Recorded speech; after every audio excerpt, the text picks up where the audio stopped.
indama yujadu dhulmun au tamyizun, wakati inapopatikana dhulma ndani ya familia au ubaguzi wa kubagua watoto ndani ya familia. Dhulma ziko nyingi katika familia. Inawezekana umefika wakati wa kurithiwa mali, wale waliotarajiwa kusimamia urithi ule wakaizungusha huku wakenda huku. Wa matlul ghaniyi dhulmun. Mtume sallallahu alaihi wasallam anasema ucheleweshaji wa kutekeleza haki kwa mwenye uwezo, hiyo ni dhulma. Cha kurithiwa kipo, warithi wapo, kama mazishi tumemaliza, kama madeni tumekushalipa, kama kitu kadha, wasia kama upo ushatekelezwa, kimebakia nini kufanyiwa haki yake? Hii tarika ni kurithiwa. Mbona hamrithishani?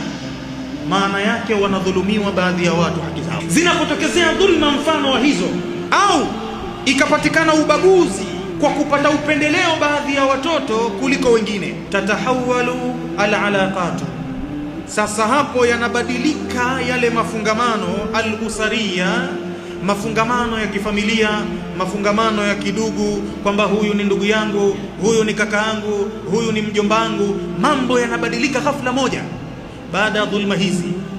Wewe ammi ndo msimamizi katika familia hii, wewe ndo chanzo cha mie kutokupata haki yangu. Wewe mjomba ndo msimamizi katika familia hii, wewe ndo chanzo cha hivyo. Watoto sasa wanaanza kukaa wanajadili, huyu ndo chanzo, huyu ndo hivi, huyu ndo vile. Au baba na mama wanampendelea mmoja katika watoto waliowazaa katika familia.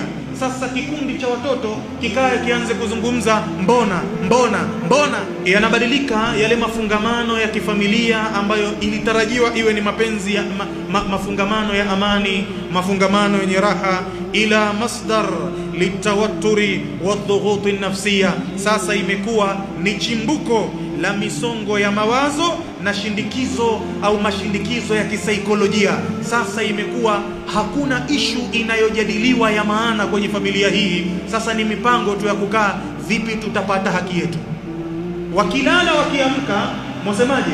Tuanze lini? Tufanye nini? Hawakai wakipanga maendeleo ya familia yao, vipi tutakutana tuwe kitu kimoja. Sasa wanajadili vipi tutalipiza, turudishe haki yetu. Wa hadha yuathiru salban ala aljawi alam fi albayti, na jambo hili linaleta athari hasi, athari mbaya kwenye lile anga la kifamilia. Ile hali ya hewa, ile condition ya kifamilia inaonekana moja kwa moja ni condition yenye kubadilika.